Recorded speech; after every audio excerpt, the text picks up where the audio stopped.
eh, atas inisiasi.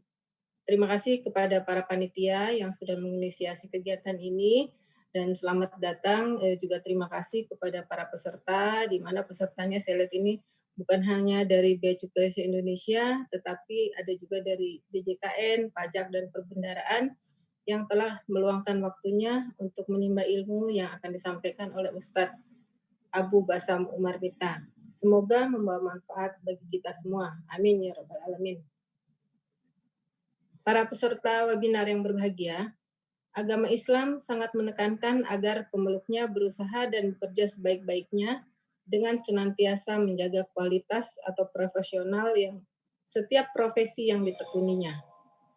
Ditegaskan dalam Al-Quran bahwa esensi dari kehidupan hingga kematian seseorang tak lain untuk menilai siapa yang paling berkualitas amal perbuatannya. Profesional berarti melakukan semua aktivitas kehidupan dengan senantiasa memperhatikan kualitas proses maupun hasil. Nilai dasar yang perlu diwujudkan untuk menjadi seorang muslim profesional mesti mengacu kepada karakter yang dimiliki para rasul, yaitu sidik atau kejujuran, amanah atau dapat dipercaya, tablik atau keterbukaan, dan fatonah atau cerdik dan bijaksana. Selain nilai-nilai dasar tersebut, seorang profesional muslim harus selalu memelihara tujuan utama hidupnya, dimanapun dan apapun profesi kita. Tujuan intinya cuma satu, yakni dalam rangka mengabadikan diri kepada Allah Subhanahu wa Ta'ala guna mendapatkan ridhonya. Saya kira itu saja dari... Halo? Video, ya Bu Eva, videonya tidak tampil. Videonya tidak tampil ya? Iya. Di request sama teman-teman. Nah, kayak gitu tampil, cakep. Di request sama teman-teman. Kapan lagi kita lihat Bu Eva cantik ya? Terima kasih atas pujiannya, Mas Anugrah. Itulah tadi yang saya sampaikan, bahwa kita harus selalu profesional dengan apa yang kita tekuni sekarang. Ya, baik itu Bea Cukai, Pajak, Perbendaharaan, ataupun DJKN. Nanti mungkin akan lebih jelasnya akan disampaikan Ustadz Omar Mita. Dalam kesempatan ini juga saya tidak henti-hentinya mengajak kita semua untuk selalu melakukan 3M. Memakai masker, mencuci tangan di air mengalir, dan menjaga jarak. Atau kata orang milenial, MACD. Jangan lupa pakai masker, C-nya cuci tangan, dan D-nya social distancing. Saya kira itu saja dari saya. Semoga apa yang akan disampaikan oleh Ustadz kali ini bisa membawa keberkahan buat kita semua dan menambah ilmu kita semua. Lebih dan kurangnya mohon dimaafkan. Wabillahi taufiq wal hidayah. Wassalamualaikum warahmatullahi wabarakatuh. Saya kembalikan kepada MC, Mas Nunu, silahkan. Baik, terima kasih banyak Bu Eva atas sambutannya. Ya, memang perlu Bu ya, dalam pandemi ini kita menjaga protokol kesehatan Bu ya. Baik, sebelum saya memperkenalkan Ustadznya ini ya, izinkan saya putar satu cuplikan video pendek dulu. Silakan operator, boleh diputar videonya.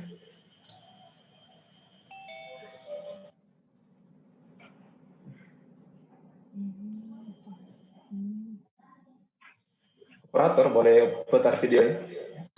وأجتاز السماء جلالا فأزيد أسراب الغيوم جمالا وألون الدنيا بأجمل بسمة وأكون للخير العميم مثالا أسمو وأجتاز السماء جلالا فأزيد أسراب الغيوم جمالا وألون الدنيا بأجمل بسمة وأكون للخير العميم مثالا وأراقب الرحمن جل جلاله وتقدست أسماؤه وتعالى وأكون للوطن الحبيب.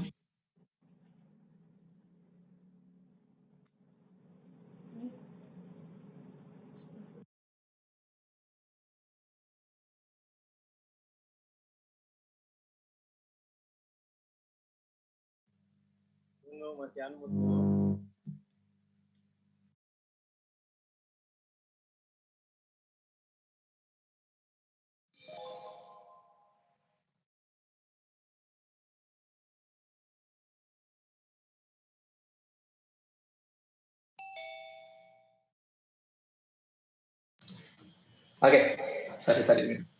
Alhamdulillah itu tadi cuplikan video singkat terkait dengan kelas yang akan dibuka oleh Ustadz yang akan membawakan ceramah kali ini. Bintang kali ini itu yang akan memberikan ceramah seorang Ustadz yang bisa dibilang sudah dikenal banyak orang ya. Tidak pelit ilmu, dakwanya bisa kita dengarkan secara gratis pula, hanya menggunakan internet. Ada di YouTube, di Instagram, tapi yang lebih kompleks sih biasanya di YouTube saya lihat-lihat videonya Ustaz. Bacakan sedikit CV terkait yang akan membawakan materi kali ini, yaitu Ustadz Umar Mita. Beliau kelahiran tahun 1978, sudah memiliki 6 orang anak. Riwayat organisasinya sebagai pembina Mahat IT and Amta Syamila. Kemudian beliau juga adalah salah satu dari founder dari Syamila Foundation. Beliau juga merupakan konsultan dan seorang penulis. Buku yang lagi viral-viralnya, lagi naik daun ya, yaitu Golden Ways to Jannah. Ya. Nah, pendidikan beliau di tahun 99 itu mengambil pendidikan di Darussi Syahada, kemudian lulus mengambil jurusan syariah dengan gelar LC di LIPIA Jakarta tahun 2008. Hobi beliau travel, bersepeda dan membaca. Wah, ini bersepeda lagi viral-viralnya ya.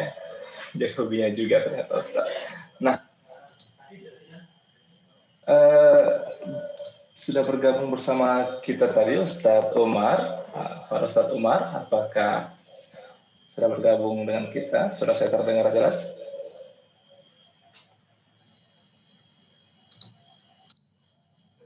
Belum. Ya, Ustadz Umar. Suara saya terdengar jelas?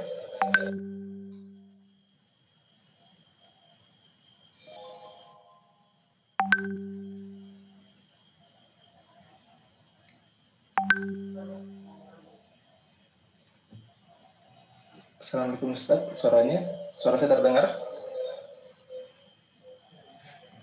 Ustadz Umar, suaranya belum terdengar ya?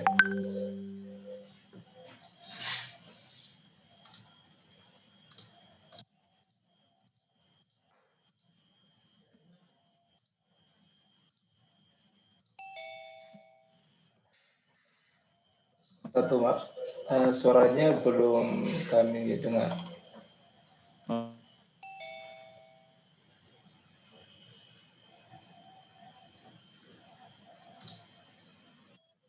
Ya, ini Ustadz Umar.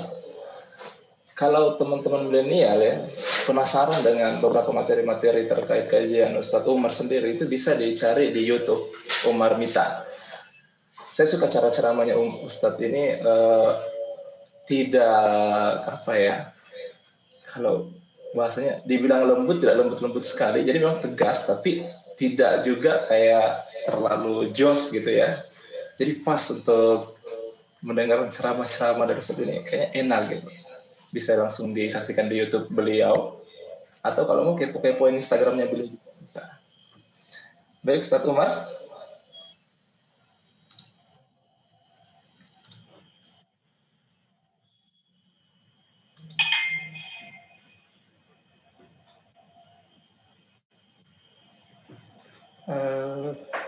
Mungkin ada kendala di jaringan mungkin ya di tempat Ustadz Umar. Nah, saya infokan ya sebelum acara bahwa nanti peserta dan jamaah-jamaah sekalian kami harapkan untuk aktif dalam kegiatan kali ini. Karena kalau pesertanya aktif, nanti akan mendapatkan hadiah dari teman-teman panitia di Bea Cukai Makassar. Hadiahnya tadi buku Golden Ways to Jannah. Wah, luar biasa. Jadi yang aktif akan dapatkan hadiah. Kalau jauh, kita kirimkan hadiahnya. Nah, ini dia bukunya, Golden Ways to Jannah. Itu ada foto Ustadz Umar ya, bukan foto saya. Nah, ini kalau aktif, teman-teman aktif nanti dipilih sama panitia akan dikirimkan buku tersebut. Insya Allah, insya Allah. Jalan menuju surganya semakin double ya, sudah memudahkan jalannya menuntut ilmu. Kemudian baca buku itu, pokoknya insya Allah jalan menuju surganya lancar, insya Allah. Ya. Jadi kami harapkan teman-teman sekalian untuk aktif dalam kegiatan kali ini. Kita lihat, apakah Ustadz Abu Umar sudah terhubung dengan kami?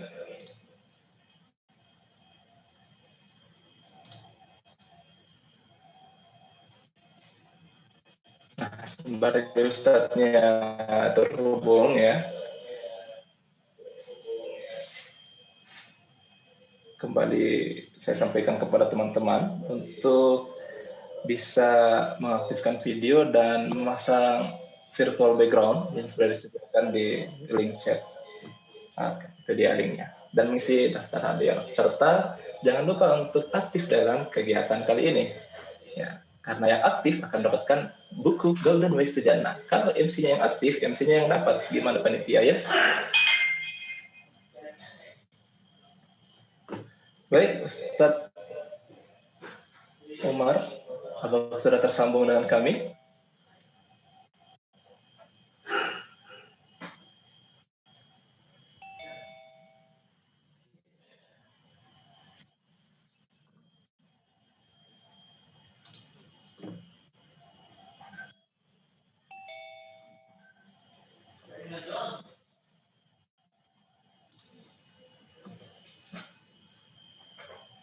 Ya, sembari belum tersambung ya, sembari menunggu masih diberikan kepada saya untuk memberikan sedikit. Apa sudah tersambung? Belum ya? Baik. Bicara ini tema kali ini kan bisa dilihat di sebelah kanan saya yaitu Muslim profesional. Nah, bicara soal profesional ini ya. Profesional kalau menurut saya, menurut ilmu saya yang terbatas, profesional berarti ahli ya gitu. Wow, ahli. Kalau dibilang muslim profesional berarti muslim yang ahli. Nah, ini saya curhat sedikit terkait muslim profesional ini.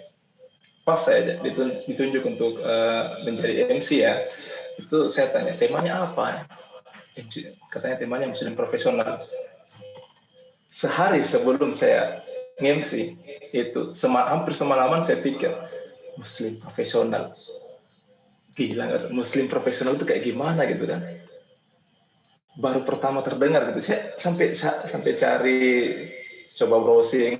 Ini maksudnya muslim profesional seperti apa? Dan memang ternyata sangat jarang diangkat tema muslim profesional ini oleh kajian-kajian, sangat jarang terpublish karena mungkin beberapa orang ya agak asing dengan perkataan muslim profesional gitu ya.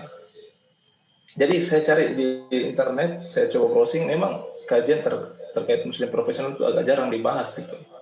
Nah, akhirnya saya penasaran dong kan, seperti apa sih muslim profesional itu? Kan biasanya dengar atlet profesional, berarti atlet yang ahli dalam bidang tersebut gitu kan.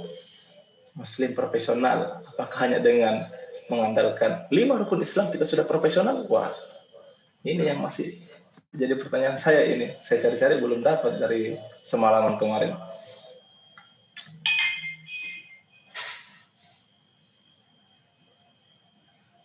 Nah, Bintal kita juga ini kita tayangkan melalui live streaming YouTube juga.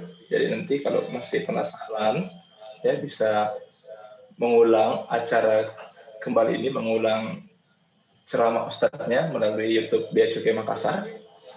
Bisa di subscribe ya. Itu kita sudah banyak. Bisa juga langsung dinonton di YouTube-nya Ustadz Umar. Oh iya, untuk teman-teman ini ada chat, saya tidak bisa mengisi daftar hadir karena tidak punya NIP. Kalau ternyata memang tidak bisa, ya udah, nggak apa, nggak usah diisi. Yang penting hatinya tetap berisi ya, diisi oleh Allah Subhanahu Wa Taala hatinya.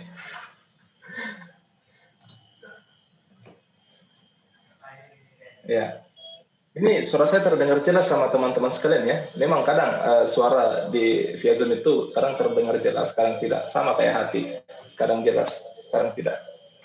Masa depan juga begitu. Baik, apakah Ustadz Umar sudah tersambung dengan kami? Assalamualaikum Ustadz, suara saya terdengar dengan jelas?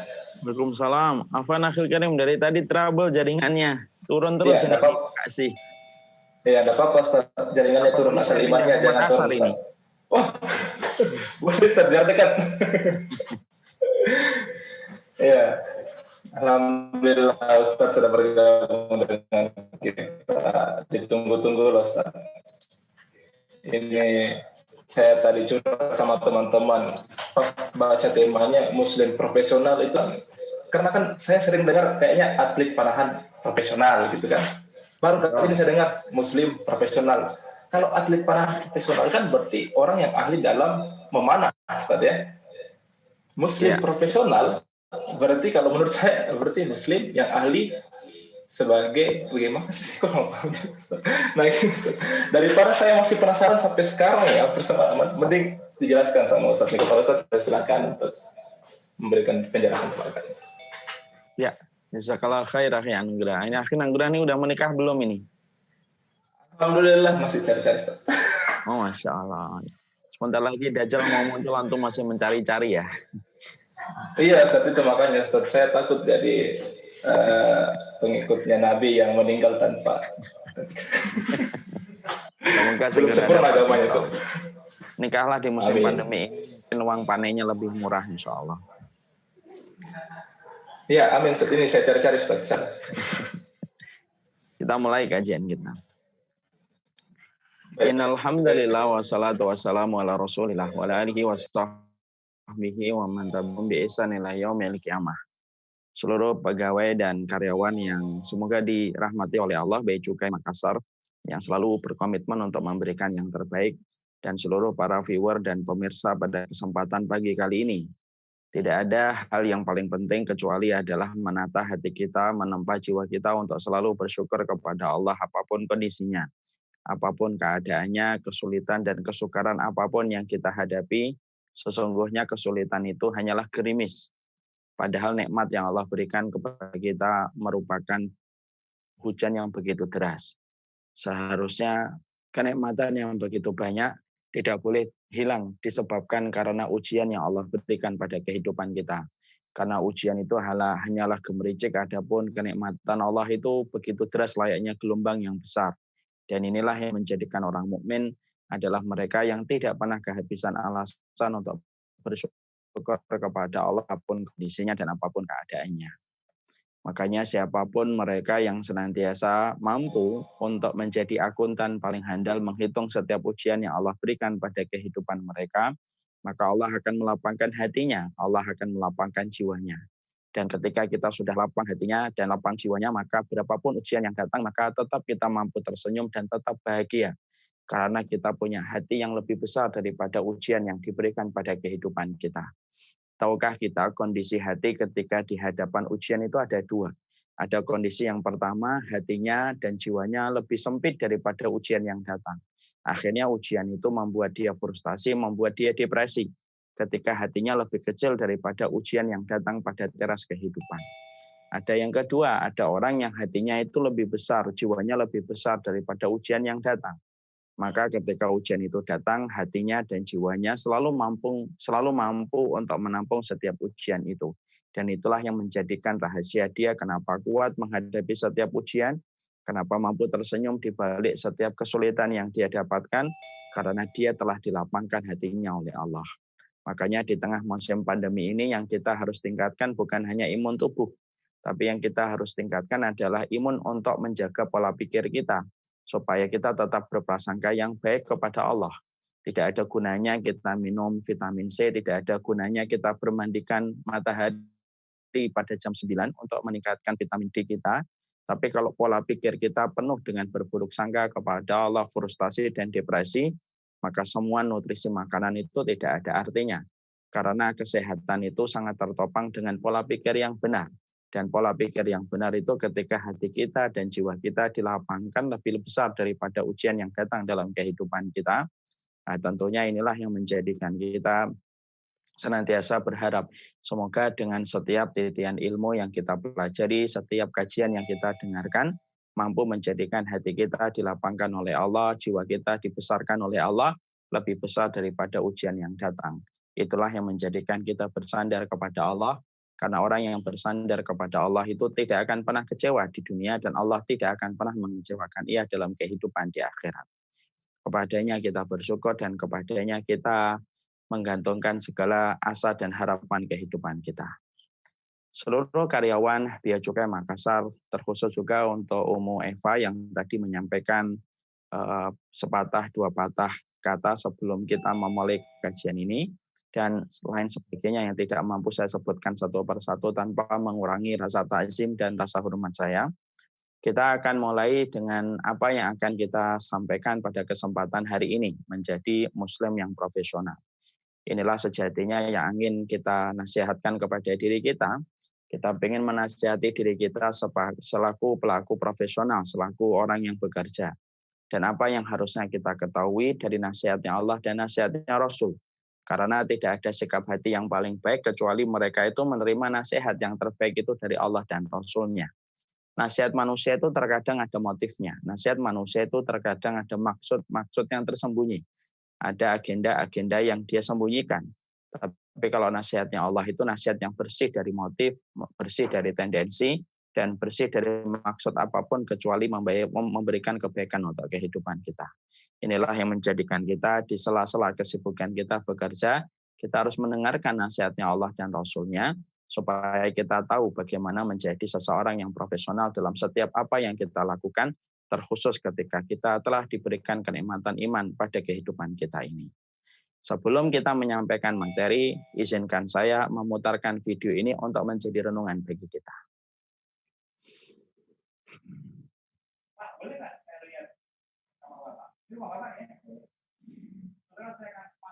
Fadil.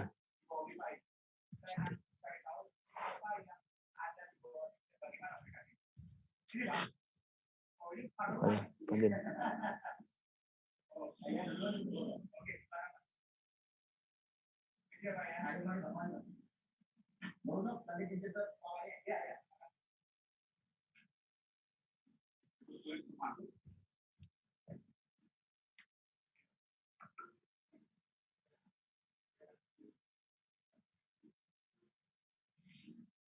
Dan inilah saudara rumah dari Pak Rahman. Boleh Pak? Tidurnya sudah sini Pak? Ini tak bisa diri kalau dia ngomongin. Coba masuk boleh Pak ya? Ini sih Pak ya?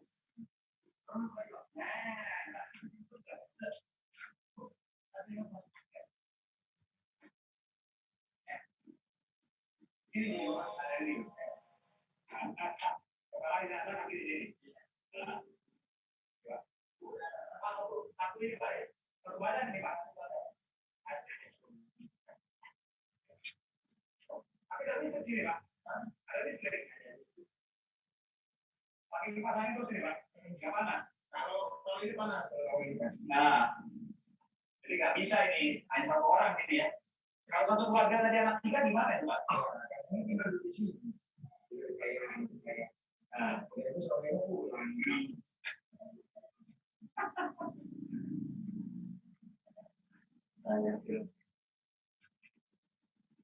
Oke, dan selanjutnya yang sehari-hari jalan oleh Pak Santo, tidur di sini, tinggal di sini dan di rumahnya selama 5 tahun terakhir Pak ya, selama 5 tahun terakhir. Kenapa jadi gini? Dari bawah jembatan saluran air ini. Oke Pak, terima kasih. Kita keluar Pak. Ya.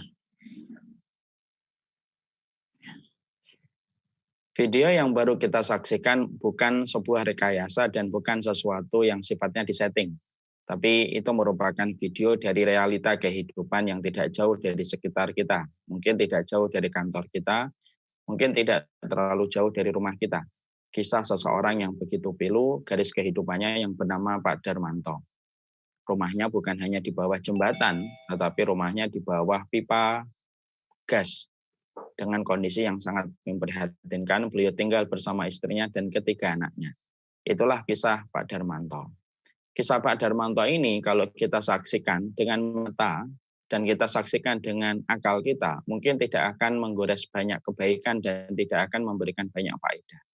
Tapi ketika kita melihat video kisah pilu yang tragis yang didapatkan oleh Pak Darmanto ketika memiliki rumah di bawah pipa gas, kalau kita melihatnya dengan iman, tentunya akan memberikan banyak pencerahan dan memberikan banyak faedah yang bisa menghidupkan kembali hati kita. Dan di antara faedah ini yang ingin saya sharing adalah betapa nikmatnya orang-orang yang hari ini telah diberikan pekerjaan oleh Allah. Terutama pekerjaan-pekerjaan halal di mana pekerjaan itu bisa menopang hidupnya. Dia bisa memberikan sesuatu yang layak untuk keluarganya. Dia bisa memberikan sesuatu yang layak untuk dirinya. Dan itu merupakan sebuah kenikmatan yang besar yang Allah tidak bagikan kepada setiap orang. Kenapa saya ingin sampaikan kisahnya Pak Darmanto ini pada awal ketika kita memulai kajian? Karena saya menjumpai terkadang setan itu berhasil untuk menggoda kita serta mengelabui kita.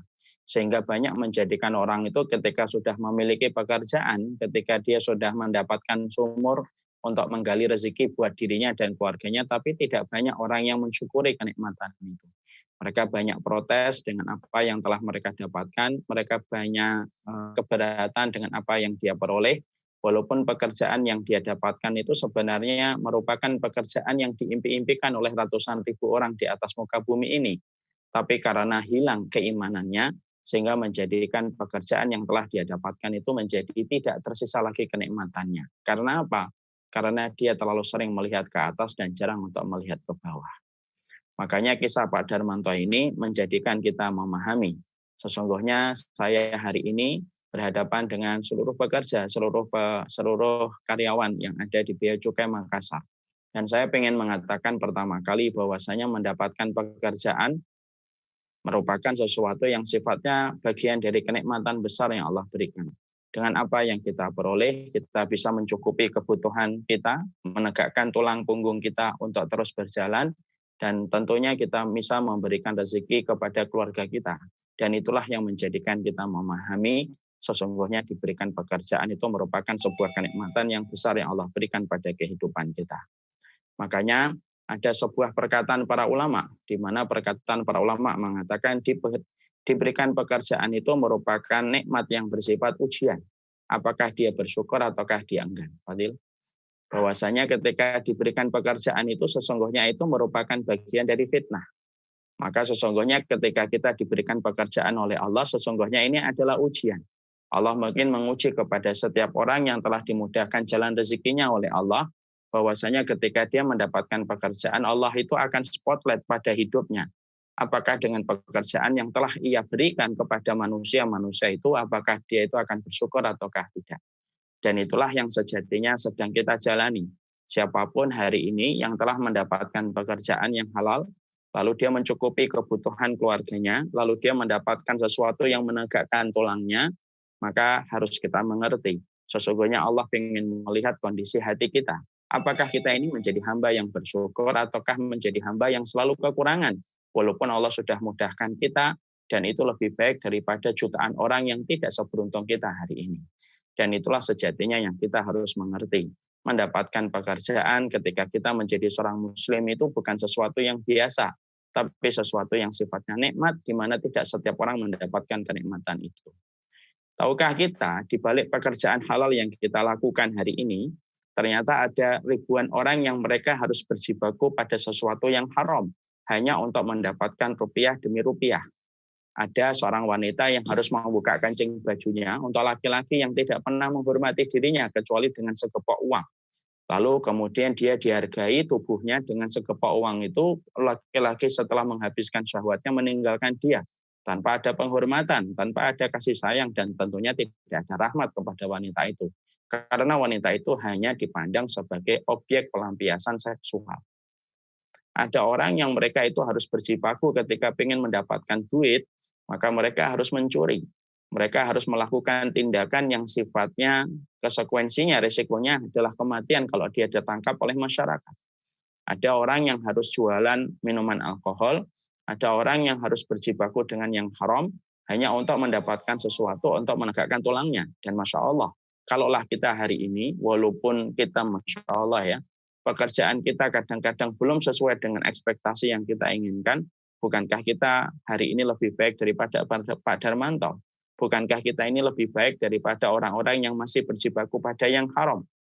Dan sesungguhnya, inilah yang kita harus mengerti, inilah yang harusnya kita evaluasi kembali. Salah satu refleksi total pada kehidupan seorang pekerja, yaitu adalah bagaimana dia harus menilai setiap pekerjaan yang Allah berikan kepadanya itu merupakan bagian dari kenikmatan besar yang Allah berikan kepadanya. Dan Allah ingin untuk melihat, Allah spotlight hatinya, apakah dia itu sudah bersyukur ataukah tidak. Demi Allah, saya tahu bahwasanya semua yang hadir di sini pasti kehidupannya lebih baik dari Pak Darmanto secara fisik. Dan itu merupakan bagian dari kemudahan yang Allah berikan kepada kita. Dan inilah yang menjadikan kita paham, ini merupakan bagian ujian yang Allah berikan pada kehidupan kita ketika Allah memberikan kemudahan dalam urusan ketika kita mendapatkan rezeki. Makanya seorang muslim ketika mereka sudah mengetahui ada kisah-kisah layaknya Pak Darmanto dan orang-orang yang berjibaku pada yang haram, maka menjadi muslim yang profesional itu dimulai bukan hanya ketika dia menjaga kualitas ibadah dia kepada Allah, tapi adalah menjadi muslim yang profesional itu adalah muslim yang sifatnya mengetahui bagaimana tanggung jawabnya. Dan tanggung jawab itu diapresiasikan dengan dia itu bekerja.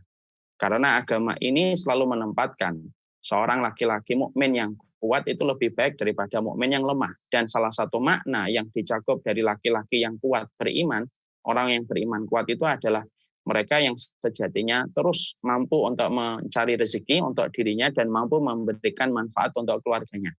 Maka inilah yang menjadikan kita mengerti seorang mukmin bukanlah mereka yang berpangku tangan, seorang mukmin yang profesional bukanlah mereka yang hanya duduk berzikir tetapi tidak pernah melangkahkan kaki untuk bercucuran keringatnya mencari rezeki untuk dirinya dan keluarganya. Seorang muslim profesional bukanlah mereka yang hanya duduk di atas sajadah lalu mengharapkan dunia akan turun kepadanya. Bukan itu. Karena seorang mukmin itu seorang mukmin yang tahu bahwasanya sebelum dia menuju ke kampung akhiratnya, dia singgah pada kehidupan di dunia. Di dunia ini merupakan tempat singgahan yang akan membangun jembatan dia menuju kepada akhirat. Dan sesungguhnya dia membutuhkan sesuatu untuk menegakkan tulangnya sebelum dia melanjutkan perjalanan kembali menuju ke akhirat. Dan itu salah satunya profesionalitas yang ditunjukkan, bagaimana dia tidak menyusahkan orang dan bagaimana dia tidak merepotkan orang lain. Dia menjadi orang yang selalu bersifat sebagaimana sungai, di mana kita paham filsafatnya sungai itu apa? Gampang memberikan manfaat. Apapun kalau sudah bicara tentang sungai itu kan sungai memberikan manfaatnya gampang. Diambil untuk cuci baju bisa, perenang bisa, buang air pun bisa. Dan itulah sejatinya kehidupan seorang yang beriman.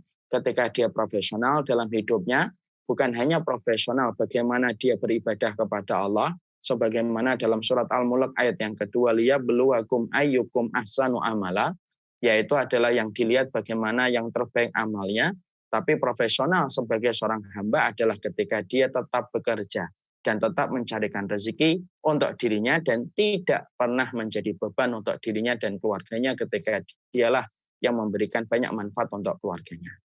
Makanya orang yang beriman itu mendapatkan pekerjaan. Makanya pekerjaan bagi orang yang beriman itu bukan hanya masalah gaji.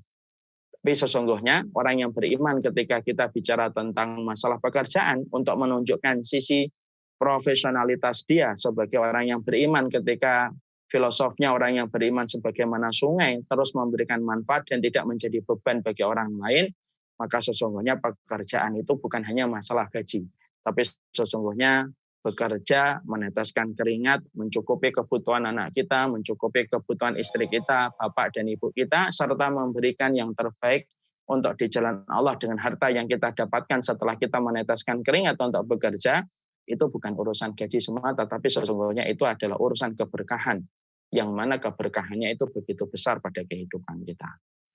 Makanya para nabi, walaupun mereka sudah dijamin oleh Allah, siapa orang yang paling kenal dengan Allah? Para nabi dan para rasul. Siapa orang yang paling mengerti tentang sifat Allah yang tidak pernah meninggalkan hambanya dan makhluknya? Para nabi dan para rasul. Tapi walaupun para nabi dan para rasul tahu bahwasanya Allah itu menjamin dunia mereka, mereka tahu betul bahwasanya Allah itu menjamin rezeki mereka, dan mereka tahu betul bahwasanya mereka tidak akan dibiarkan lapar. Kenapa para nabi itu mereka bekerja? Tidak ada 25 rasul yang kita kenal kecuali mereka semuanya bekerja. Hatta nabi yang paling kita cintai, Nabi Muhammad pun beliau berdagang. Karena sesungguhnya disitulah kita harus mengerti. Karena para nabi itu tahu salah satu bentuk keringat yang paling dicintai oleh Allah adalah keringat ketika seorang hamba itu mengais rezeki yang Allah turunkan, sebagaimana Allah menurunkan air hujan, ketika dia memungut rezeki itu, maka dia berikan rezeki itu untuk keluarganya supaya keluarganya terjaga dari yang haram dan terjaga dari sesuatu yang dimurkai oleh Allah. Dan inilah yang kita paham. Makanya Masya Allah, sampai akhirnya betul ketika para ulama itu mengatakan sesungguhnya pekerjaan itu bukan masalah gaji tapi keberkahan. Makanya seorang anak yang memiliki orang tua yang bekerja, biasanya pride-nya, bangganya itu lebih besar daripada anak yang mereka mendapati orang tuanya itu hanya duduk-duduk malas lalu bermain kartu. Tentunya seorang anak yang mendapati bapaknya bekerja, berusaha untuk mencukupi kebutuhan dia dan didapatkan dari cara yang haram, dia pasti akan menganggap bapaknya itu superhero baginya sebelum dia mengangkat Superman dan Batman menjadi superhero. Kenapa? Nyata bapaknya itu bekerja. Itulah nilai keberkahan. Anak kalau mendapati bapak itu tidak banyak bekerja, duduk di rumah, main kartu, mungkin anak tidak akan pernah menganggap bapaknya superhero. Karena apa?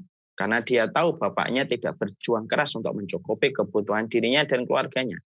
Nah, disitulah kita akhirnya paham. Insya Allah ya. Berarti betul bahwasanya pekerjaan itu bukan hanya melulu gaji, tapi pekerjaan itu merupakan bentuk profesionalitas seorang manusia ketika dia telah diciptakan oleh Allah dan ketika dia menjadi makhluk. Seseorang yang beriman ketika telah tercipta visi profesionalitas di dalam hidupnya, maka dia tidak akan berpangku tangan. Tetapi dia akan bekerja, dia akan ulet bagaimana mencucurkan keringatnya untuk mencarikan harta yang halal untuk keluarganya. Dan ini merupakan salah satu bentuk ibadah yang dicintai oleh Allah. Karena Allah itu mencintai kita bukan hanya ketika rukuk, Allah itu mencintai kita bukan hanya ketika sujud. Allah itu mencintai kita bukan hanya berzikir, tapi juga Allah mencintai kita ketika kita keluar dari rumah kita. Tidak ada yang menjadikan kita keluar dari rumah kecuali kita tahu betul, mengimani betul bahwasanya kita ingin memberikan yang terbaik untuk istri kita dan keluarga kita serta orang tua kita dengan apa yang kita usahakan, dan itulah yang menjadikan Allah itu ridho kepadanya. Makanya salah satu laki-laki dan perempuan yang dicintai oleh Allah, laki-laki yang dicintai oleh Allah itu apa? Rijalun la tulhihim tijaratan wa bai'un an dzikrillah. Dalam surat An-Nur Allah menyampaikan laki-laki yang dicintai oleh Allah bukan hanya yang di atas sajadah, bukan hanya yang sedang tawaf ataupun yang sedang iktikaf, tapi laki-laki yang salah satunya dicintai oleh Allah yaitu adalah laki-laki yang mereka itu ketika mereka berdagang, ketika mereka mengais rezeki dan karunia yang bertebaran di atas muka bumi ketika Allah turunkan karunia itu, maka dia tidak melupakan dari zikir kepada Allah. Dia menyeimbangkan bagaimana komitmen dia memberikan harta yang halal kepada keluarganya, tetapi dia tidak melupakan tujuan utama dan pokok pada kehidupannya adalah beribadah kepada Allah. Dia tarik seluruh profesinya untuk menambah pundi kebaikan ketika dia berkhidmah kepada ibadah dengan pekerjaan yang dia dapatkan. Makanya inilah yang menjadikan kita akhirnya mengerti, Masya Allah. Jadi kalau bicara tentang profesionalitas seorang muslim itu apa? Sebenarnya cakupannya banyak. Kalau cakupannya itu begitu banyak. Tapi di antara cakupan makna profesionalitas seorang muslim, muslim profesional itu apa? Yaitu adalah seorang muslim yang sejatinya mereka tidak membebani, mereka tidak merepotkan, tetapi justru kehidupan mereka itu memberikan banyak bantuan dan memberikan banyak manfaat. Itulah sejatinya seorang muslim yang dia itu disebut profesional. Makanya sampai-sampai Rasulullah SAW itu mengatakan khairun nasi anfa'uhum linnas. Perhatikan hadis ini. Hadis ini itu Masya Allah. Rasulullah itu mengatakan sebaik-baik manusia, Rasulullah tidak mengatakan khairun nasi aksaruhum salatan. Nabi tidak mengatakan sebaik-baik manusia yang banyak salatnya. Sebaik-baik manusia yang banyak sujudnya. Enggak. Tapi Nabi mengatakan khairun nasi anfa'uhum linnas. Sebaik-baik manusia adalah yang paling banyak memberikan manfaat. Memberikan manfaat itu bisa apa saja mediumnya, bisa apa saja perkaranya. Bisa memberikan manfaat ilmu atau bisa memberikan manfaat dari apa yang kita peroleh, rezeki yang kita dapatkan. Kita akhirnya mencukupi orang-orang di sekitar kita dengan apa yang dia dapatkan, maka sejatinya itu adalah sebuah profesionalitas dia ketika menjadi muslim. Dia komitmennya memberikan manfaat sebagaimana yang tadi saya sampaikan. Hidup dan moto seorang muslim itu harusnya sebagaimana sungai. Sungai itu gampang diambil manfaatnya, beda dengan sumur. Sumur itu susah diambil manfaatnya. Diambil airnya harus pakai timba, diambil airnya harus pakai pompa air, dipakai renang tidak bisa, dipakai untuk mancing juga tidak lumrah. Tapi beda dengan sungai. Sungai itu gampang memberikan manfaat.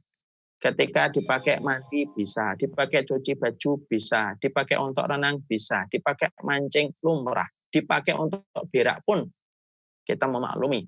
Dan air itu akan mengalirkan kotoran ke tempat yang jauh. Dan itu menunjukkan kepada kita, itulah sejatinya sikap seorang muslim ketika mereka profesional, yaitu adalah mereka selalu berkomitmen untuk meringankan beban orang lain. Saya ada sebuah kisah nyata untuk menunjukkan bahwa profesionalitas itu tidak selalu ditunjukkan dengan ibadah semata, tapi dengan komitmen meringankan beban orang lain pun termasuk sikap profesional seorang muslim. 3 tahun atau 4 tahun lalu, saya pernah ketika sedang iktikaf. Nah, tiba-tiba ada salah satu jamaah, salah satu pegawai kantor, beliau itu menghampiri saya, bercerita, Ustadz saya tidak bisa iktikaf. Ustadz saya nggak bisa iktikaf. Kenapa Pak? Kantor saya tidak memberikan izin karena ada pekerjaan yang harus dan emergensi untuk diselesaikan.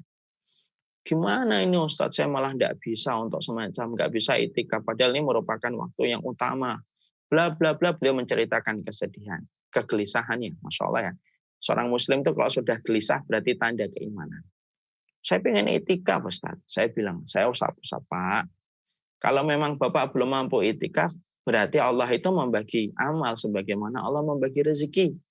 Bapak tidak usah keluar dari kantornya, tetap bekerja. Rezeki yang Bapak dapatkan selama 10 hari yang terakhir pakai untuk membiayai rekan-rekan dan sahabat-sahabat Bapak yang sedang iktikaf. Bapak biayai sahurnya, Bapak biayai makan bukanya, Bapak biayai snacknya ketika waktu malam sesuai dengan kadar rezeki yang Bapak dapatkan. Walaupun Bapak tidak iktikaf, tetapi ketika Bapak memberikan rezeki kepada mereka yang iktikaf, maka sejatinya Bapak juga akan mendapatkan pahala iktikaf yang sama. Masya Allah, beliau sumringah. Oh begitu ya Ustaz? Iya. Allah itu kalau nutup satu pintu, Allah buka pintu-pintu yang lainnya. Akhirnya beliau ceria, beliau bekerja, dan beliau memberikan komitmennya. Sebagian dari peserta iktikaf dikenakan pendaftaran gratis karena separuhnya ditangguh biayanya oleh beliau yang tidak bisa iktikaf, tapi rezekinya dipakai untuk membiayai orang yang iktikaf. Inilah sikap profesional.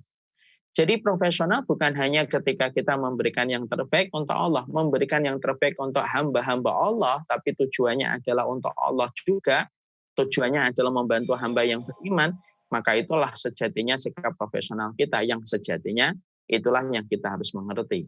Bahwasanya mendapatkan pekerjaan yang sifat pekerjaan itu membantu kita, keluarga kita, menegakkan tulang kita, mencukupi keluarga kita dari berbagai macam kekurangan ataupun menahan keluarga kita supaya tidak tercampur dari yang haram, maka itu adalah kenikmatan. Di mana tidak setiap orang mendapatkan kenikmatan itu. Janganlah kita sampai lupa melirik kepada orang-orang semacam Pak Sudarmanto yang tadi begitu pilu kisah kehidupannya. Dan kita hari ini setidaknya banyaklah bersyukur kepada Allah. Sepahit-pahitnya kita hari ini di dalam bekerja, alhamdulillah kita nasib lebih baik daripada nasib yang kita dapatkan di awal video tadi diputar. Setelah kita mengetahui itu, bahwasanya sikap profesionalitas seorang muslim itu adalah memberikan manfaat, dan salah satu sarana memberikan manfaat adalah bekerja untuk mendapatkan rezeki, maka ada beberapa hal yang harus kita lakukan. Apa kaidah langit yang diterapkan di dalam agama Allah? Apa kaidah langit yang diterapkan di dalam agama Allah? Supaya betul-betul kita itu memiliki sifat profesionalitas di dalam kehidupan kita. Terutama ketika sebagian besar dari kita adalah seorang pekerja dan seorang karyawan. Setidaknya ada 5 poin yang kita harus jaga. di dalam komitmen kita ketika kita sudah diberikan oleh Allah kenikmatan untuk bekerja, mendapatkan rezeki untuk keluarga kita, menahan dan menutup yang haram supaya tidak mengalir kepada keluarga kita. Maka sikap profesionalitas itu kalau sudah mendapatkan pekerjaan, maka seorang muslim itu kalau mereka itu betul-betul tahu aturan Allah, maka Masya Allah, sikap profesionalitas mereka itu sebenarnya luar biasa.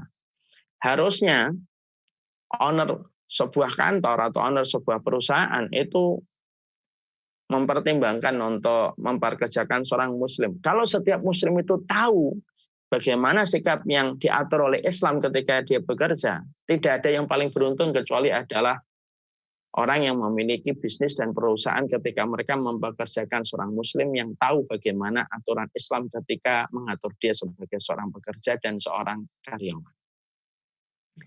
Makanya Masya Allah, ya, ada 5 hal yang kita harus jaga betul untuk menjaga profesionalitas kita ketika kita telah mendapatkan kenikmatan bekerja. Dan kita sudah tahu bahwa ini merupakan bagian dari kita untuk memberikan nikmat atau memberikan manfaat kepada orang dengan harta yang kita dapatkan. Ada 5 perkara yang harus dijaga. Yang pertama, profesionalitas itu terjaga ketika orang itu menjaga hatinya. Ingat, Allah itu zat yang pencemburu. Salah satu konsekuensi bahwasanya Allah itu pencemburu, Allah itu tidak menerima hati manusia. Kalau satu hatinya kepada Allah dan hatinya kepada niat-niat selain Allah. Dan kita harus pastikan ketika kita itu bekerja, ketika ini merupakan bagian dari kenikmatan, dan kita betul-betul profesional di dalam pekerjaan yang Allah berikan kepada kita, maka yang pertama adalah menjaga niat. Bahwasanya niat kita di dalam kita bekerja itu ibadah. Dan bukan semata-mata mengejar gaji. Emang beda, Ustaz, beda. Letak niat mempengaruhi proses yang dilakukan. Orang kalau niatnya bahwasanya dia bekerja untuk menumpuk-numpuk materi, saya khawatir kepada diri saya kalau berprofesi yang semacam itu. Maka saya akan menghalalkan segala macam cara hanya untuk menumpuk-numpuk apa yang bisa saya kumpulkan untuk mendapatkan barang yang saya inginkan. Dan akhirnya tidak akan tahu mana batasan halal dan mana itu batasan haram. Dan kita tidak akan pernah memperdulikan siapapun kecuali yang kita pedulikan hanyalah pekerjaan kita. Yang lainnya bodoh amat. Yang terpenting pekerjaan saya. Ini kalau orang menempatkan tujuan dan niatnya di dalam beribadah itu bukan karena Allah, tapi menempatkan tujuannya hanyalah untuk menumpuk dunia dan hanya untuk mendapatkan sesuatu yang dia inginkan selain Allah.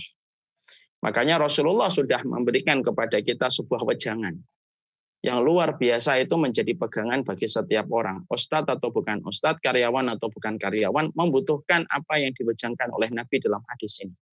Rasulullah mengatakan, "Man kanat hammuhud dunya, ja'alallahu faqrahu baina ainihi."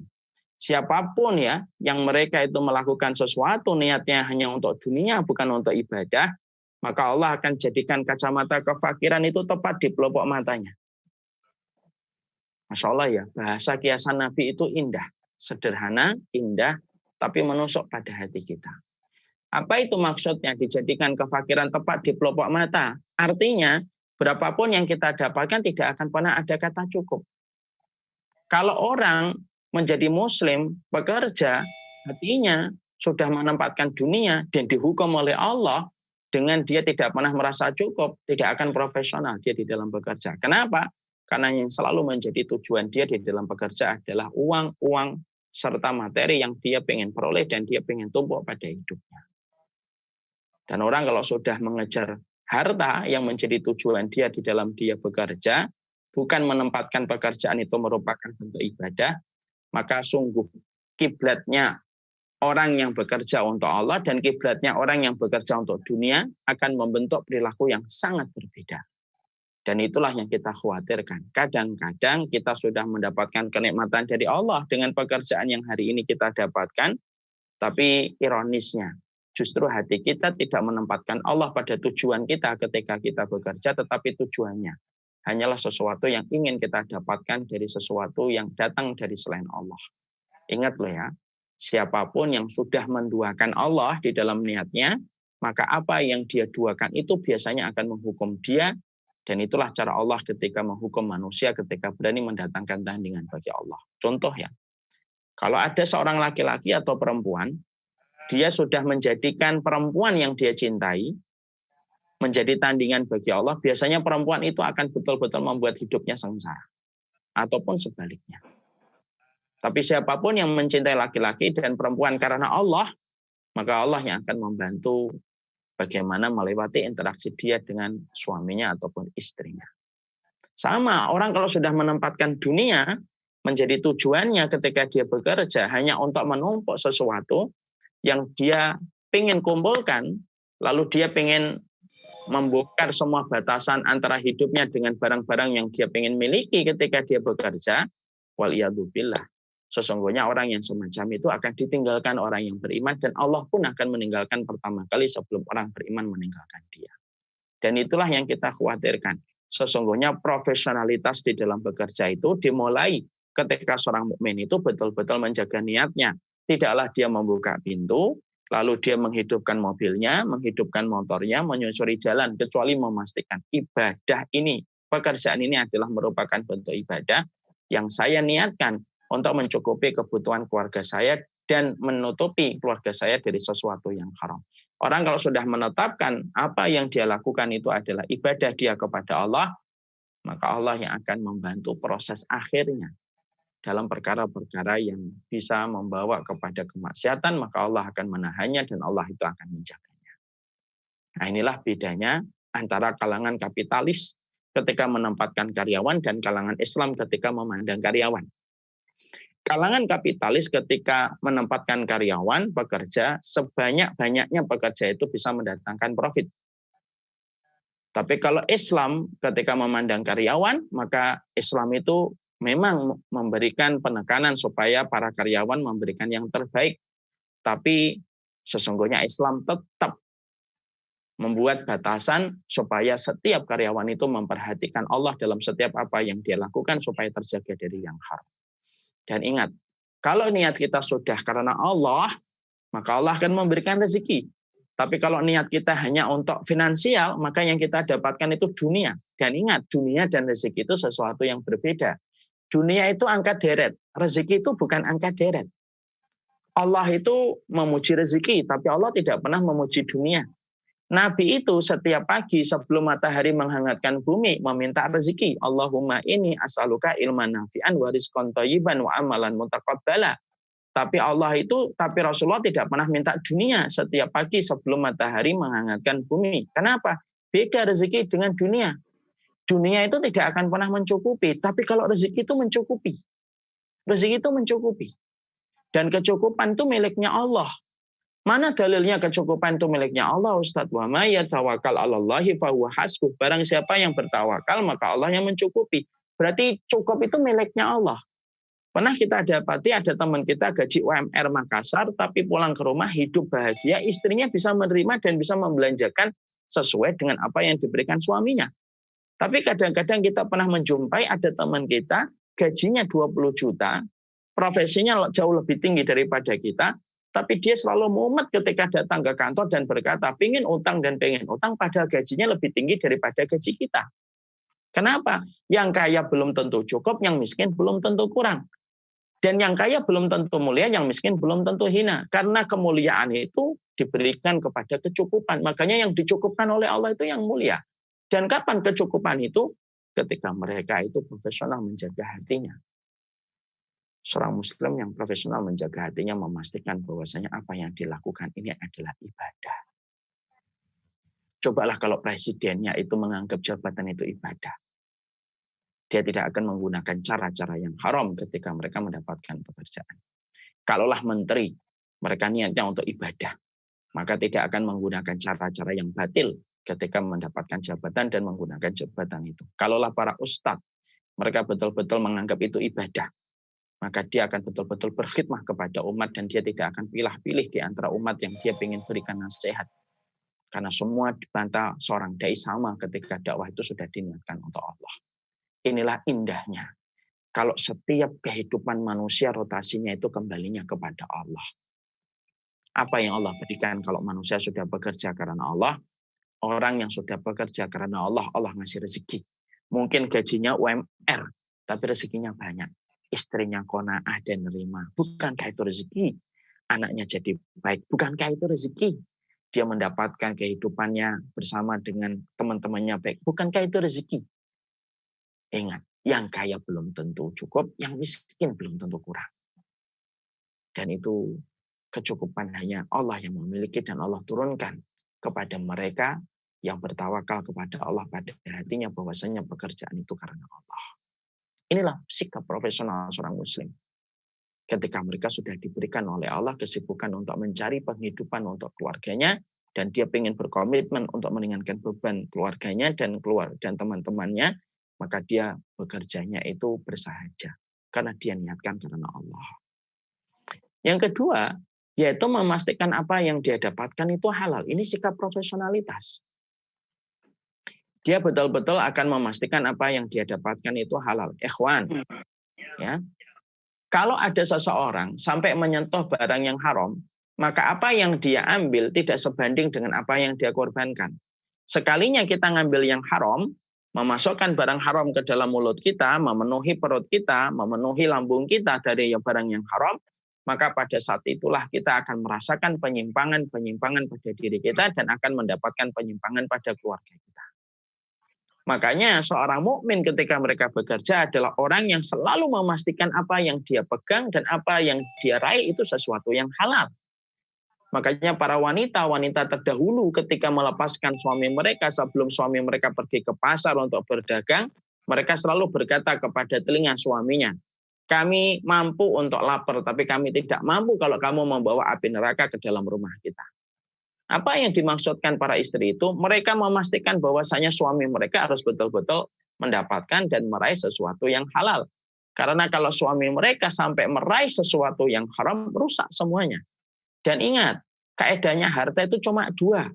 Kalau halal, hisabnya panjang. Kalau haram, adabnya pedih. Makanya orang itu ketika dia bekerja, dia betul-betul memastikan apa yang didapatkan itu halal. Dan dia menjadi orang yang sangat sensitif. Kalau tiba-tiba mendapatkan income, mendapatkan tambahan, apakah dia itu tambahannya itu halal atau haram, maka dia akan perhatikan dengan sangat. Wah, ini haram nih. Kalaupun saya ambil 1 juta yang haram, maka pengorbanannya tidak sebanding dengan uang yang didapat. Mungkin cuma 1 juta yang didapat. Tapi rusak istrinya, rusak anaknya itu dimulai ketika kita memasukkan barang yang haram. Makanya Nabi Adam itu dikeluarkan dari surga itu bukan karena berzina, bukan karena nempeleng, bukan karena membunuh, bukan karena minum alkohol. Bukan. Tapi Nabi Adam itu dimasukkan oleh Allah. Nabi Adam itu dikeluarkan oleh Allah dari surga disebabkan Nabi Adam itu makan buah yang diharamkan oleh Allah. Tapi sudah cukup bagi Allah memberikan hukuman kepada Nabi Adam, dikeluarkan Nabi Adam dari surga. Makanya profesionalitas seorang mukmin itu apa? Dia tidak mudah dibeli. Dia tidak mudah untuk digadaikan. Profesinya itu tidak mudah dibeli sama setiap orang. Kalau kita sudah menjadikan profesi kita itu mudah dibeli sama orang, orang itu hanya memandang kita hanya sederet uang rupiah yang segepok. Gampang ngatur dia itu gampang. Kasih aja uang, selesai urusan sama dia. Akhirnya manusia sendiri ketika dia sudah menghamba kepada sesuatu yang haram, maka dia tidak akan mendapatkan penghormatan. Orang itu akan menilai dia hanya dengan segepok uang. Kenapa? Karena bagi mereka yang sudah jatuh dalam perkara haram, kehormatannya hanya diukur pada uang yang diberikan kepadanya. Dan apa yang terbesar musibahnya? Tidak akan benar anak kita. Tidak akan benar kehidupan kita. Sampai kita betul-betul menjaga profesionalitas kita untuk mendapatkan apa yang kita peroleh itu dari sesuatu yang halal. Makanya pastikan gitu apa yang kita lakukan itu halal. Karena yang haram tidak akan pernah mencukupi. Saya tuh sering sekali ya, mendengarkan kisah begini. Orang-orang yang dulunya itu banyak bekerja pada yang haram. Ada yang pernah ada seorang laki-laki cerita sama saya. Saya tuh dulunya kerja ini Ustaz, pada sesuatu yang haram. Saya tuh dapat uangnya banyak, tapi nggak pernah dapat barang apa-apa Ustaz. Semuanya itu tidak punya saya. Padahal apa yang saya dapatkan banyak. Tapi ketika saya akhirnya hijrah, meninggalkan yang haram, lalu akhirnya berkonsentrasi pada yang halal, insya Allah ya, walaupun tamanya sedikit, tetapi mencukupi. Nah itulah yang kita harus mengerti. Yang haram itu angka nominal. Yang halal itu ada keberkahan. Dan sesuatu yang sifatnya halal itulah yang akan menjadikan istri kita, menjadikan anak kita, menjadikan keluarga kita akan terjaga dalam kebaikan selama kita memperhatikan bagaimana yang halal. Dan ketika halal menjadikan doa kita itu terdengar di pintu langit. Kalau sampai seseorang, insya Allah, kalau sampai seseorang dia tidak peduli barang halal dan haram, maka yang paling dekat doanya tidak akan mustajab, doanya tidak akan didengarkan oleh Allah. Dan yang paling naas dan tragis ketika doanya tidak terdengar oleh Allah, semua kebaikannya itu menjadi terkubur seiring dengan apa yang dia buka dan apa yang dia raih pada sesuatu yang haram.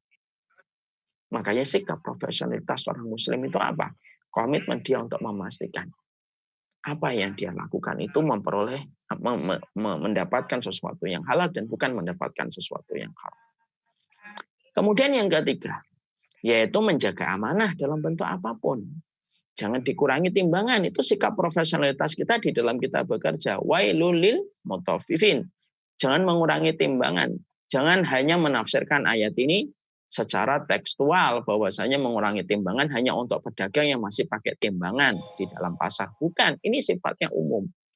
Jadi kalau sikap profesional itu di dalam kita bekerja ya betul-betul menjaga amanah.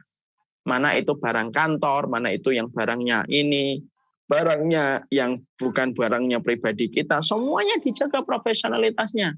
Dan dia tidak akan menggunakan barang-barang itu kecuali untuk keperluan-keperluan yang sejati, keperluan-keperluan yang diperbolehkan. Dia tidak akan menggunakan untuk sesuatu yang sifatnya pribadi. Itu termasuk amanah. Termasuk amanah itu apa? Dia tidak akan mengurangi waktu.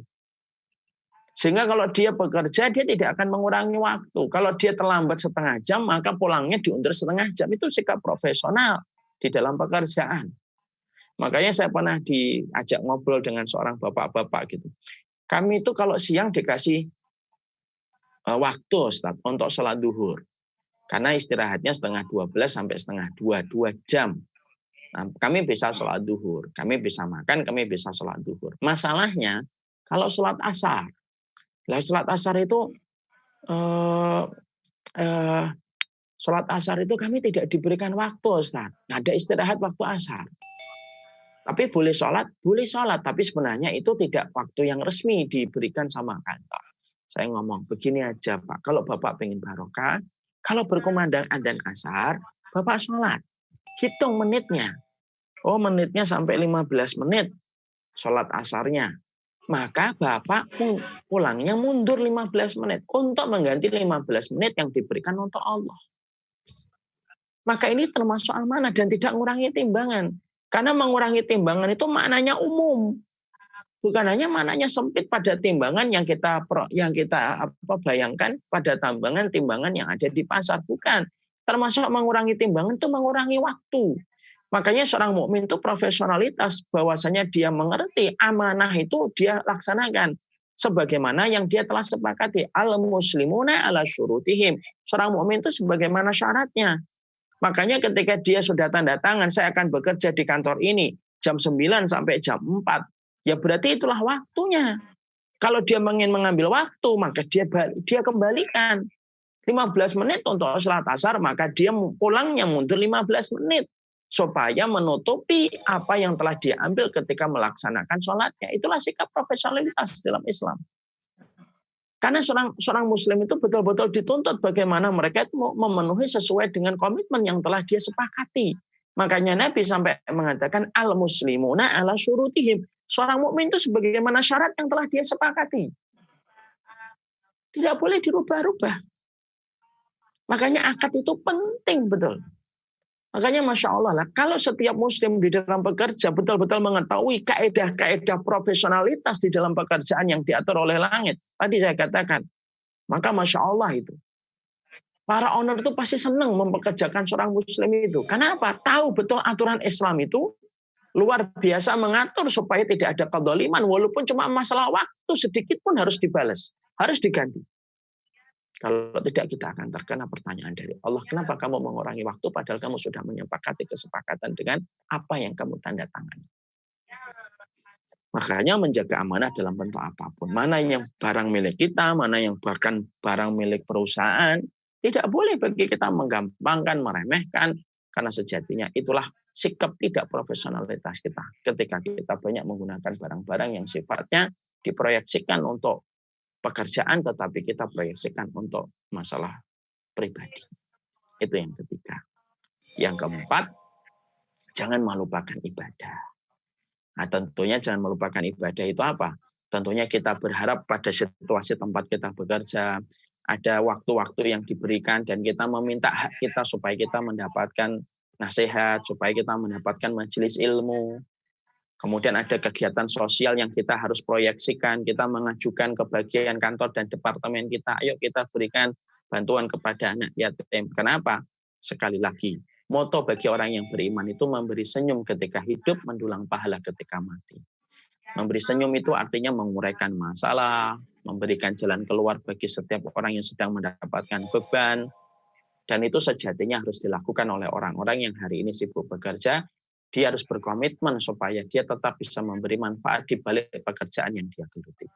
Makanya termasuk kenikmatan dalam pekerjaan itu adalah kalau kita mendapatkan satu departemen di mana ketuanya, pimpinan kita betul-betul paham bahwasannya pekerjaan itu tidak selalu melulu dunia, tapi ada satu ilmu yang harus diberikan, ada majelis taklim kayak gini yang kemudian diselipkan supaya menghangatkan hati kita kembali, supaya membasahi jiwa kita kembali. Kemudian kita juga berkomitmen pada kegiatan sosial, maka sejatinya itulah yang dipuji oleh Allah. Perdagangan dan bisnisnya tidak melupakan bagaimana berzikir kepada Allah. Dan berzikir kepada Allah itu apa? Majelis ilmu. Berzikir kepada Allah itu apa?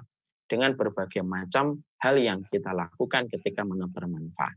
Sekali lagi, moto orang yang beriman itu adalah hidup memberi senyum, mati mendulang pahala. Itu yang keempat. Dan yang kelima, tentunya memberikan yang terbaik. Jangan mentang-mentang ini urusan pekerjaan, kemudian kita apa adanya dan ala kadarnya. Tidak boleh. Karena seorang mukmin itu mereka dituntut untuk memberikan yang terbaik. Kama tadinu tudan. Makanya Rasulullah itu berkata, sebagaimana kamu ingin diperlakukan, maka sebagaimana itulah kamu memperlakukan orang. Kalau kita punya karyawan, kok dia memberikan apa adanya kepada kita, tentunya kita kecewa. Makanya berikanlah yang terbaik. Karena sesungguhnya di dalam apapun itu kita harus memberikan yang terbaik. Supaya ketika kita memberikan komitmen yang terbaik, maka orang itu akan jatuh cinta melihat kita dalam pandangan-pandangan yang dia lihat ketika kita terus berkomitmen memberikan yang terbaik. Dan akhirnya kita bisa menjadi duta Islam. Masya Allah ya, bulan itu sekarang sudah ngaji, setelah ngaji itu berubah. Dia itu kalau memberikan laporannya itu bagus, baik, sopan. Dan laporannya juga betul-betul sesuai dengan apa yang saya mau. Akhirnya orang ataupun atasannya berkata, kamu ngajinya di mana? Dan itu menjadi duta kebaikan. Makanya memberikan yang terbaik itu merupakan sesuatu yang sifatnya profesionalitas dalam pekerjaan. Berikanlah yang terbaik. Kalau kamu ingin diberikan yang terbaik, berikan yang terbaik. Kadang-kadang manusia itu naif. Pengennya mendapatkan yang terbaik, tapi tidak memberikan yang terbaik.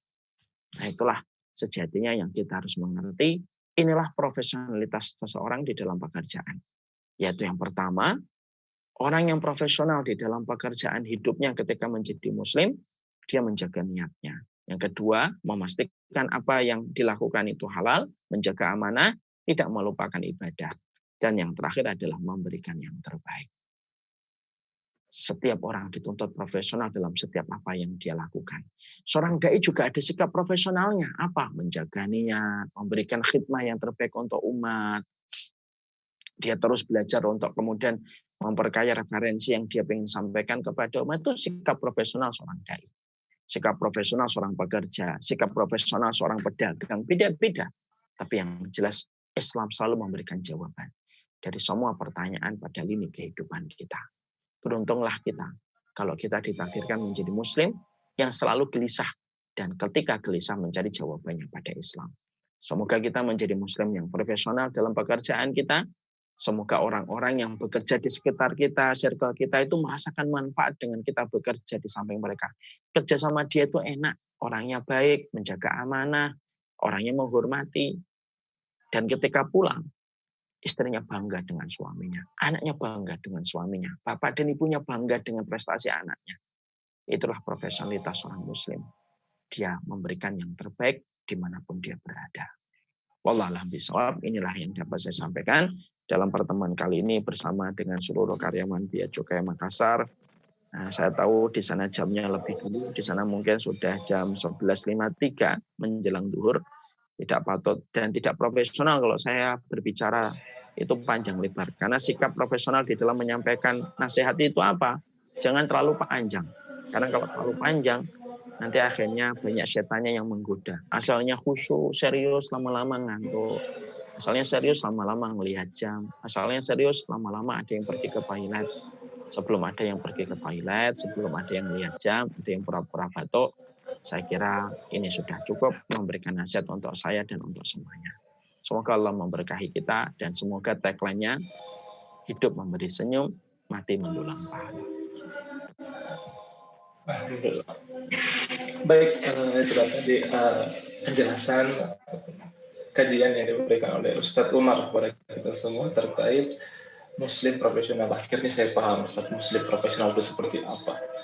Ternyata inti dari Muslim profesional itu memang adalah menjadi seorang Muslim yang tidak merepotkan orang lain, tidak menyusahkan orang lain, dan gampang memberi manfaat kepada orang lain. Seperti itu Ustaz ya?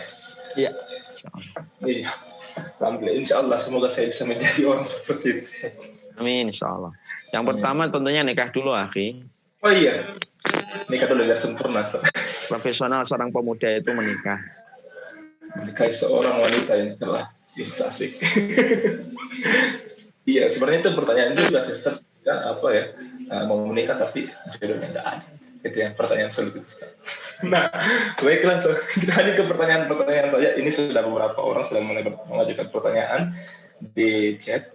Kita akan batasi 3 pertanyaan Ustaz di sini biar waktunya pas dengan sholat zuhur di daerah Makassar. Pertanyaan pertama yaitu ada dari Hasan. Pertanyaannya seperti ini. ASN menurut saya tidak termasuk bekerja mencari nafkah. Menurut saya keringat peluh ASN yang saya keluarkan tidak termasuk hadis itu. Kalau saya ASN di kantor mencari nafkah, maka saya akan mencari profit. Apakah ada hadis Nabi SAW atau ijtihad dari Umar bin Khattab radhiyallahu an yang sesuai dengan pekerjaan ASN? Bisa dijawab Ustaz. Gimana? Saya belum paham tadi akhi. Ya, di sini pertanyaan seperti ASN menurut saya tidak termasuk bekerja mencari nafkah. Menurut saya keringat peluh ASN yang saya keluarkan itu tidak seperti dengan hadis yang tadi Ustaz jelaskan. Kalau saya ASN di kantor itu mencari nafkah, maka saya akan mencari profit. Apakah ada hadis Nabi SAW atau ijtihad dari Umar bin Khattab radhiyallahu an yang sesuai dengan pekerjaan ASN? Jadi lebih ke dalil bekerja sebagai pegawai negeri itu ada das Ustaz gitu. ASN menurut saya tidak termasuk bekerja mencari nafkah. Menurut saya keringat peluh ASN yang saya keluarkan tidak termasuk hadis itu. Kalau saya ASN di kantor mencari nafkah, maka saya akan mencari profit. Apakah ada hadis Nabi atau ijtihad Umar bin Khattab? Begini ya, bekerja ketika kita memberikan jasa itu termasuk salah satu hal untuk mendapatkan rezeki. Bukankah para khalifah yang ada di dalam Islam mereka mendapatkan gaji di dalam pekerjaan mereka ketika mereka memikirkan agama Allah? Bukankah Abu Bakar mendapatkan gaji ketika menjadi khalifah? Bukankah Umar bin Khattab juga mendapatkan gaji? Bukankah Utsman mendapatkan gaji? Maka itu termasuk bagian dari rezeki. Karena rezeki tidak selalu dengan perdagangan. Tetapi ketika kita mengelola sebuah jasa lalu mendapatkan imbalan, selama kita tidak menetapkan imbalan tertentu, selama kita tidak menjadikan itu tujuan, maka itu merupakan bagian dari rezeki. Bukan berarti ketika kita bekerja dengan bidang dan profesi yang kita miliki lalu mendapatkan ganti atas keringat dan usaha yang kita lakukan itu tidak termasuk rezeki. Rezeki bukan termasuk hanya dagang, rezeki itu luas cakupannya. Makanya ketika kita niatkan, saya menjual jasa, saya mendapatkan upah dari jasa yang saya berikan ketika saya berusaha. Maka itu pun merupakan bagian rezeki kalau kita niatkan untuk mencukupi keluarga kita, anak-anak kita dari sesuatu yang haram. Wallahu a'lam bishawab.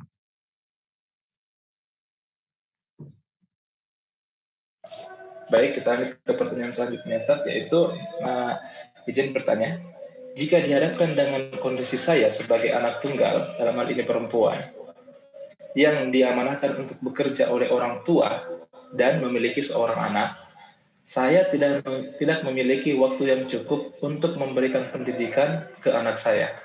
Bagaimana tips untuk menjadi profesional bagi saya, Ustaz? Seperti itu. Perempuan ya ini ya? Ya, perempuan anak tunggal, Ustaz. Kalau perempuan itu bekerja tentunya dengan satu syarat, dia tidak boleh melalaikan kewajiban utama yang Allah bebankan kepadanya. Yaitu kewajiban utamanya berkhidmah kepada suaminya dan merawat anak-anaknya. Kalau yang mendidik kan kewajiban seorang ayah. Mendidik itu bukan kewajiban ibu, mendidik itu kewajiban ayah. Seorang ibu itu hanyalah partner bagi suaminya. Kalau kemudian ibu sudah mulai keteteran, mungkin istikharah. Mulai kemudian istikharah kembali untuk meminta petunjuk dari Allah Subhanahu wa taala apa yang harus dilakukan. Sekali lagi perempuan itu boleh dia bekerja, tapi dengan syarat-syarat yang harus kita patuhi. Syarat yang pertama izin dari suami, syarat yang kedua tidak boleh melalaikan kewajiban yang Allah berikan kepadanya. Kewajiban dia kepada suami, kewajiban dia kepada anak-anaknya. Nah, kalau ibu sudah mulai kerepotan, alangkah baiknya ketika ibu itu salat istikharah untuk meminta petunjuk kepada Allah. Tunggu jawaban langit yang Allah akan berikan setelah ibu meminta pertimbangan ilmunya dari Allah.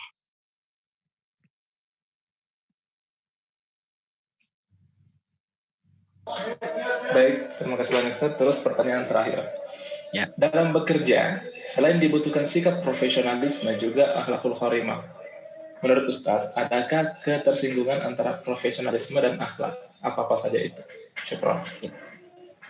Tentunya seorang mukmin itu bekerja ataupun belum bekerja, tentunya semuanya itu membutuhkan akhlak.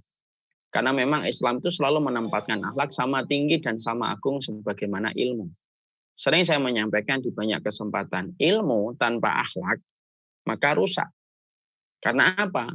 Karena kalau kita akhlaknya buruk itu merusak ibadah yang kita lakukan. Sama orang bekerja tanpa akhlak. Maka pahala dari ibadah kerjanya itu mungkin akan hilang disebabkan akhlak yang buruk. Karena Rasulullah mengatakan inna su'al khuluqi yufsidul amal kama anal khala yufsidul asal. Sesungguhnya akhlak yang buruk itu merusak amal ibadah. Sebagaimana cuka merusak madu. Makanya inilah yang kita khawatirkan kalau kita tidak memiliki komitmen akhlak.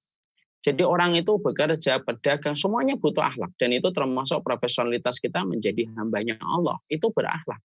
Makanya yang paling Allah cari itu adalah manusia-manusia yang berakhlak. Karena benihnya ilmu itu menumbuhkan buah manisnya itu adalah kehidupan akhlak. Makanya kalau ada seseorang dibenci karena akhlaknya itu musibah. Tapi kalau kita dibenci karena prinsip kebenaran itu anugerah.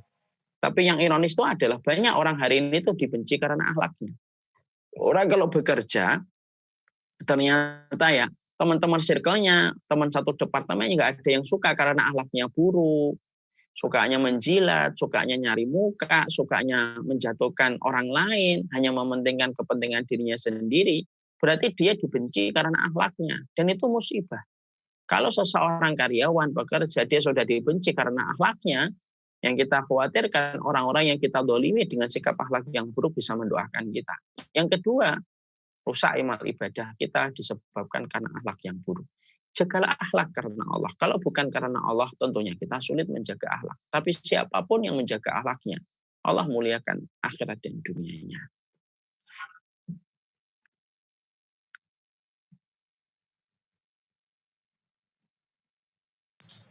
Baik, terima kasih banyak atas jawabannya, Ustaz. Semoga apa tadi yang teman-teman yang bertanya ya mendengarkan apa jawaban Ustaz, dan saya rasa kita cukupkan dulu pertanyaan karena di Makassar sudah terdengar kumandang azan. Jadi pertanyaan kita cukupkan dulu. Memang waktunya mepet, Ustaz. Ya. Padahal saya masih penasaran terkait Muslim profesional ini, Ustaz. Saya mau jadi profesional banget gitu, asik. Ya, tadi sesuai yang saya sampaikan di awal bahwa akan ada dipilih beberapa peserta yang aktif dalam kegiatan seperti ini. Kayaknya yang aktif cuma Ustadz dan saya kayaknya. Jadi kita juara nanti.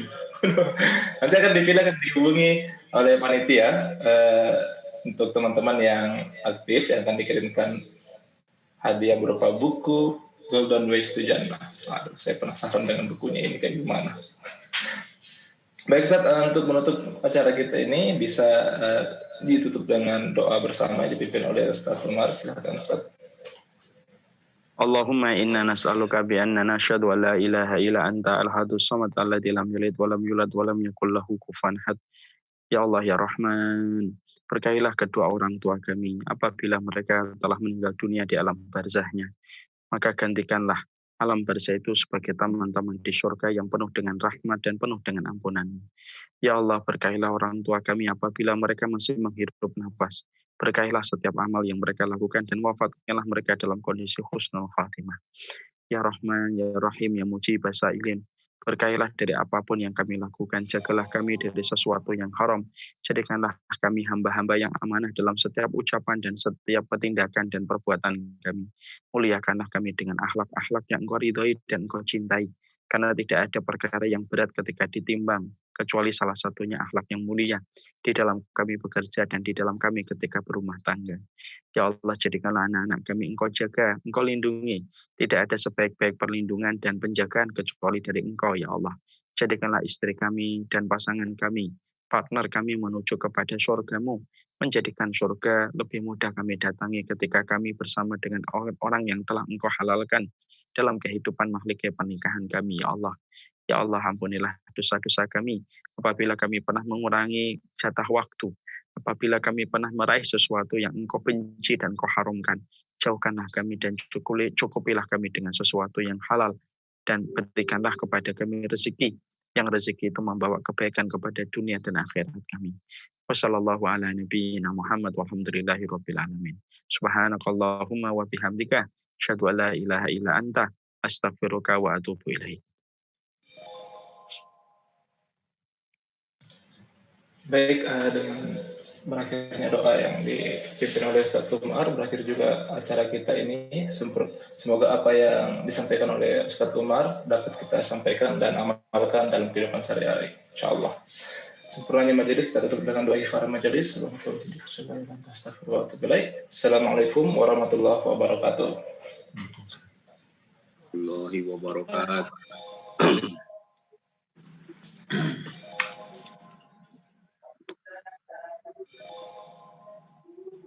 Oke, salam Makassar dari Karimun.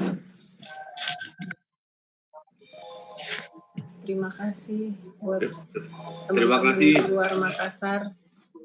Terima kasih Eva. Pencerahannya Eva. Nah, saya harus membahas tentang masalah sholat. Karena Rasulullah bersabda dalam hadis riwayat Abu Dawud, Allah itu menghadapkan wajahnya kepada mereka yang sholat selama tidak berpaling ke kanan dan ke kiri. Orang yang khusyuk di dalam sholatnya, maka Allah akan menghadapkan wajahnya kepada mereka. Kalau Allah itu sudah menghadapkan wajahnya, maka semua urusan dunia itu menjadi gampang diurus oleh Allah Subhanahu wa Ta'ala. Saatnya memahami setiap message yang Allah berikan dalam setiap sholat kita, supaya meraih khusyuknya sholat, karena tidak ada keberuntungan dan investasi terbesar kecuali khusyuk dalam sholat. Ikuti perjalanan sensasi membahas tentang satu kitab, From the Earth to the Arsh, coming soon sebentar lagi.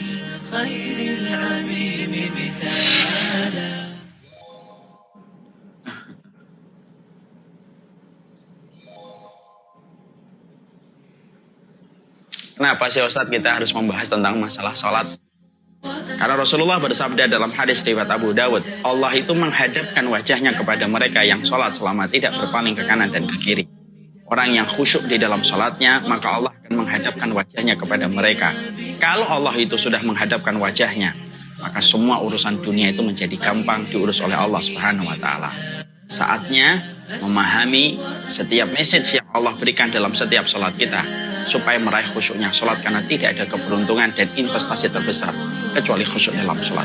Ikuti perjalanan sensasi membahas tentang satu kitab, From the Earth to the Arsh, coming soon sebentar lagi.